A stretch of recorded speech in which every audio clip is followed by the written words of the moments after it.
हमारे CDS general Bipin Rawat helicopter दुर्घटना में नहीं रहे। पूरा देश इस घटना से स्तब्ध है। यह हादसा क्यों हुआ? सीडीएस जनरल रावत कर क्या रहे थे इस समय सेना में? ऐसे तमाम सवाल हैं जिसका हम और आप, हर देशवासी, जवाब जानना चाहता है। हमारे साथ इस समय major general AK Chaturvedi ji हैं। हम उनसे चर्चा करेंगे और समझने की कोशिश करेंगे कि एक पीढ़ी कैसे सेना आगे जाती है, जिसका काम दरअसल सीडीएस जनरल बिपिन रावत साहब कर रहे थे। चतुर्वेदी साहब, बहुत स्वागत है आपका न्यूज इंडिया पे। पीढ़ियां बदलती हैं। जो मेरी समझ में आया वो ये कि सीडीएस बनने के बाद जो पहला ये सृजित पद था इस समय इस सरकार में, जनरल साहब जनरेशन नेक्स्ट तैयार कर रहे थे। थोड़ा विस्तार से बताइए कि ये पद, उनका काम और उनका जाना, ये किस तरीके से अपूर्णीय क्षति है? देखिए ऐसा है द्विवेदी जी। जो कारगिल की लड़ाई हुई थी 1999 में, उसके बाद एक सुब्रमण्यम कमेटी बनी थी। सुब्रमण्यम कमेटी की एक रिकमेंडेशन थी कि जो इंटीग्रेटेड रिस्पांस होना चाहिए लड़ाई में, तो उसके लिए एक नया महकमा तैयार करना था जिसमें तीनों सर्विसेज को एक साथ लाया जा सके। तो उसका जो अध्यक्ष होगा और सिंगल पॉइंट एडवाइस गवर्नमेंट को मिलनी चाहिए मिलिट्री मैटर्स पे, और वो था चीफ ऑफ डिफेंस स्टाफ का पद। क्या कारण थे, क्यों नहीं 1999 से लेके 2019 तक क्यों नहीं ये हो सका? इसके बहुत सारे कारण हैं, उनके बारे में हम कभी अलग बातचीत की जा सकती है।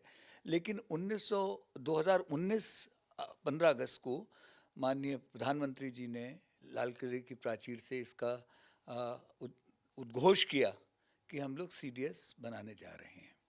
और जनरल बिपिन रावत जो उस वक्त सेनाध्यक्ष थे, उनको 31 दिसंबर 2019 को सीडीएस नियुक्त किया गया।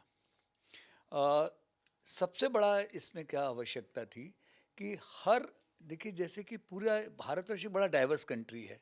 नॉर्थ में पहाड़ हैं, वेस्ट में रेगिस्तान है, साउथ में समुद्र है। लेकिन क्या है कि हर सेना के अंग की आवश्यकता हर जगह है, और लड़ाइयाँ फ्यूचर में भी जो होंगी, या कॉम्प्रिहेंसिव नेशनल पावर जब अप्लाई होगा तभी होंगी। तो उसमें जो फौज का महकमा है, उसको किस तरीके से इंटीग्रेट किया जा सके, उसके लिए ये सीडीएस का निर्माण हुआ। जो उनका पहला मैंडेट यही था कि किस तरीके से थिएटराइजेशन किया जाए, कि हर थिएटर के लिए एक स्पेसिफिक फोर्स बनाया जाए। जनरल बिपिन रावत जो एक बहुत ही योग्य ऑफिसर थे, जबकि फौज में रहते हुए उन्होंने एक आईबीजी का कॉन्सेप्ट दिया था, integrated battle groups, instead of age old division formation, कि किस तरह से कॉम्बैट के लिए होना चाहिए, वो उन्होंने दिया था। तो वो अपने साथ एक बहुत बड़ा अनुभव लेके आए थे। तो उस अनुभव को के चलते एक उनको एक मौका दिया गया कि आप इसको थिएटराइजेशन शुरू करो, और उसमें वो कंसेंसस बिल्ड करने में काफ़ी सक्षम भी हुए।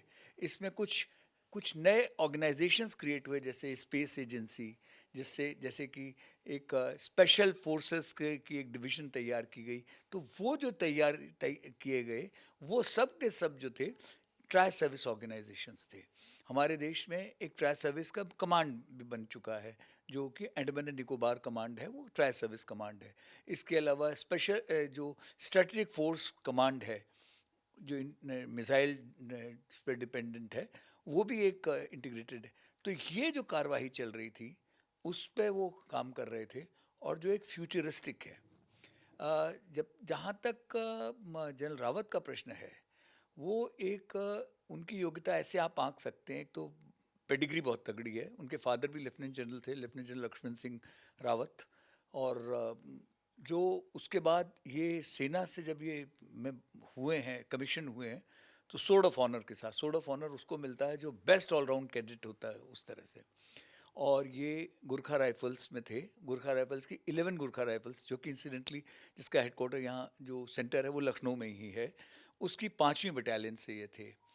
तो बहुत ही तगड़ी सी बटालियन है, और उसको उन्होंने कमांड किया।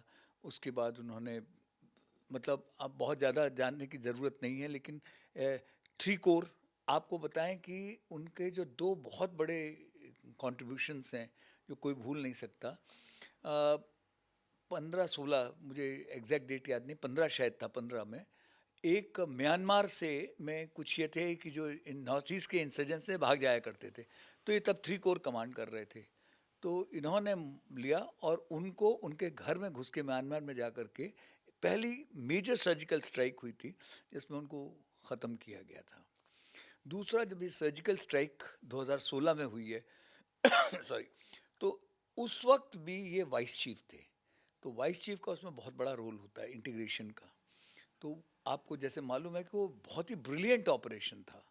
मतलब एज ए प्रोफेशनल मैं कह सकता हूँ कि बहुत ही ब्रिलियंट ऑपरेशन था। उसके बाद जब बालाकोट हुआ तो उस वक्त वो सेना के अध्यक्ष थे।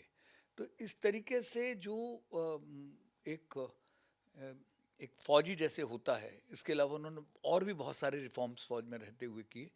तो एक विजनरी थे, और जिसको कहा जाए सोल्जर स्कॉलर मैं बोलूँगा उनको। बाय द वे वो पीएचडी थे, डिफेंस सर्विसेज के इस मैटर्स में पीएचडी थे। मतलब ऐसा नहीं है कि मतलब सिर्फ वो एनडीए और आईएमए की पढ़ाई करके निकले हों, वो पीएचडी किए हुए थे। तो उनको ज्ञान भी बहुत था और उसका उन्होंने पूरी तरह सदुपयोग भी कर रहे थे। तो इस तरीके से एक नई दिशा फौज को दे रहे थे वो। और ये इंटीग्रेटेड, क्योंकि मैं उसमें रहा हूँ उस इलाके में, थोड़ा सा मैं जानता हूँ कि आगे आने वाली लड़ाइयाँ जो हैं सिर्फ तीनों सर्विसेज एक साथ होंगी तब लड़ी जाएंगी, और उस क्षेत्र में उनका बहुत बड़ा योगदान था। जिसको हम लगातार कह रहे हैं कि फौज को जनरेशन नेक्स्ट के लेवल पे ले जाना, यही काम जनरल बिपिन रावत साहब कर रहे थे। उनके साथ उस हेलीकॉप्टर में कुल 14 लोग सवार थे। एक बिपिन रावत साहब थे, उनकी वाइफ थी और 12 अन्य लोग थे। सर, मैं ये भी आपसे जानना चाहूँगा कि जनरल साहब की जो वाइफ थी वो भी आवा की, उनके पास पूरी जिम्मेदारी थी, मिलिट्री वुमेन्स को लेकर के उनका बहुत सारा काम था। तो थोड़ा सा उनके बारे में भी हमें बताएं, उनके काम के बारे में। और जो हमारे बाकी 12 ऑफिसर्स थे, उनका भी जाना अपूर्णीय क्षति ही है। देखिए, ऐसा है कि पहले तो मैं ये बता दूं कि ये जो कल हेलीकॉप्टर एक्सीडेंट हुआ, इसमें 14 लोग थे टोटल, जिसमें कि जनरल रावत भी थे।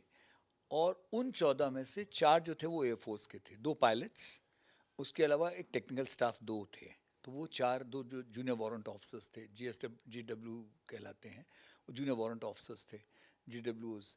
उसके अलावा जो बाकी लोग थे 10, जिसमें से एक श्रीमती मधुलिका रावत थी, और बाकी 9 जो थे वो इनके military assistant, staff officer, then इनका पर्सनल स्टाफ था पूरा का पूरा। जहाँ तक श्रीमती मधुलिका रावत का है, वो शेड्यूल की एक रॉयल फैमिली की ही थी।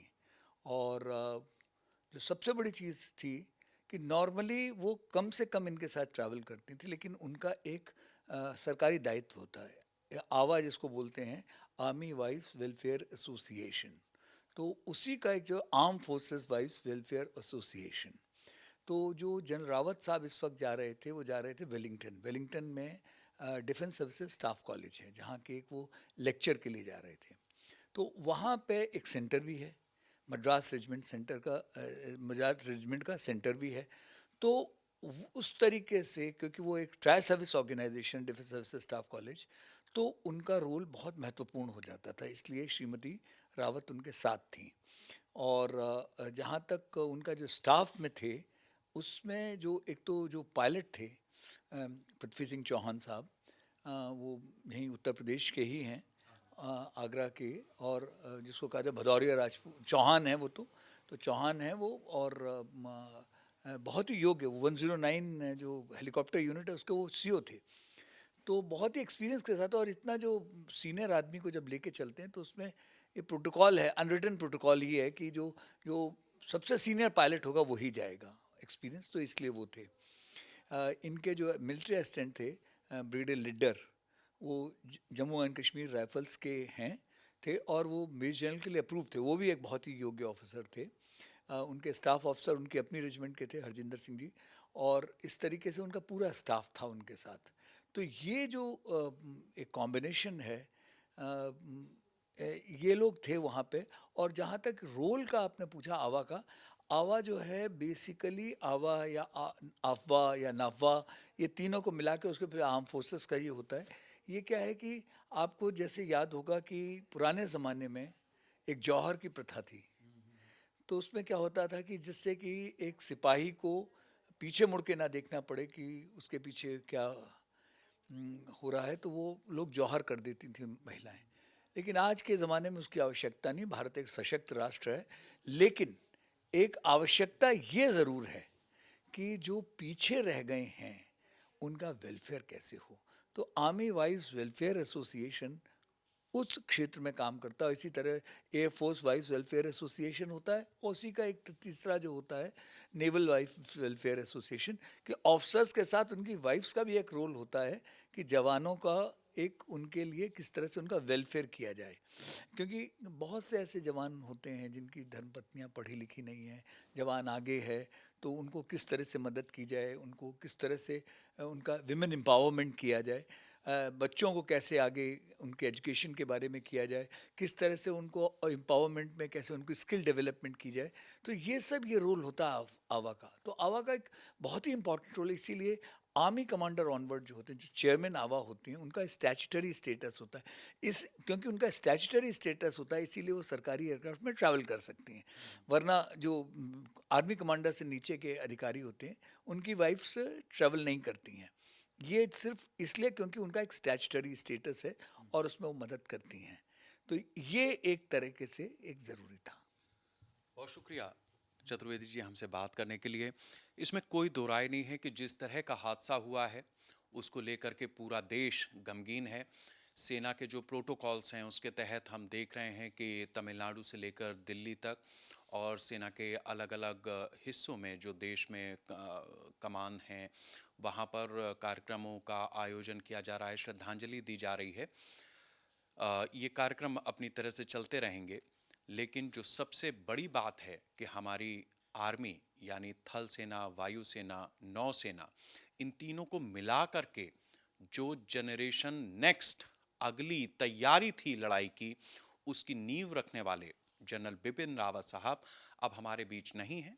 लेकिन ये बात सही है कि जो कुछ उन्होंने किया है, जो नींव रखी है, उसके ऊपर हमारी सेना एक ऐसी इमारत तैयार करने जा रही है जहां हम और भरोसे से, खासतौर से आने वाली पीढ़ियां कहेंगी कि जब हमारे देश के जवान सीमा पर जागते हैं तो ये देश चैन की नींद सोता है। सेना का सबसे बड़ा अधिकारी, एक्टिंग अधिकारी इस दुनिया में नहीं रहा।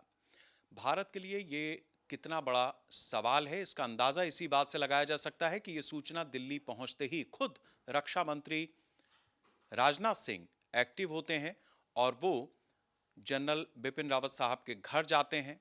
उसके बाद सेना अध्यक्ष नरवणे साहब खुद सीडीएस साहब के घर जाते हैं और उसके बाद तमाम गतिविधियां सेना के लिहाज से और सरकार के लिहाज से शुरू होती हैं, जो लगातार जारी हैं। हमारे साथ इस समय major general A K. Chaturvedi ji हैं। हम उनसे समझने की कोशिश करेंगे कि जब एक्टिंग बॉस इस तरीके से जाता है तो उसके बाद किस तरीके के खतरे होते हैं और किस तरीके के एक्शंस होते हैं।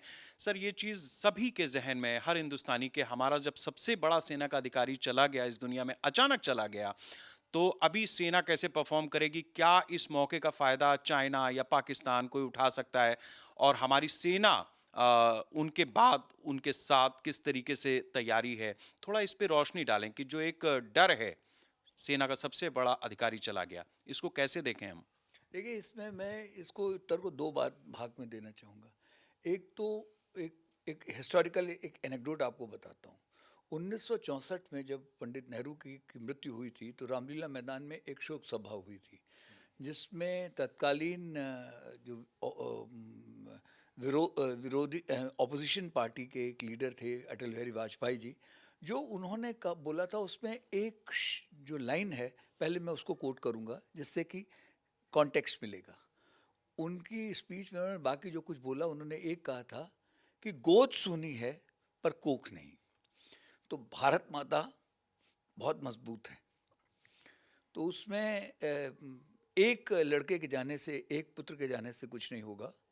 उनके हजारों पुत्र, लाखों पुत्र हैं, नंबर वन। दूसरा, जो ये आर्म फोर्सेस हैं, ये एक सिस्टम है।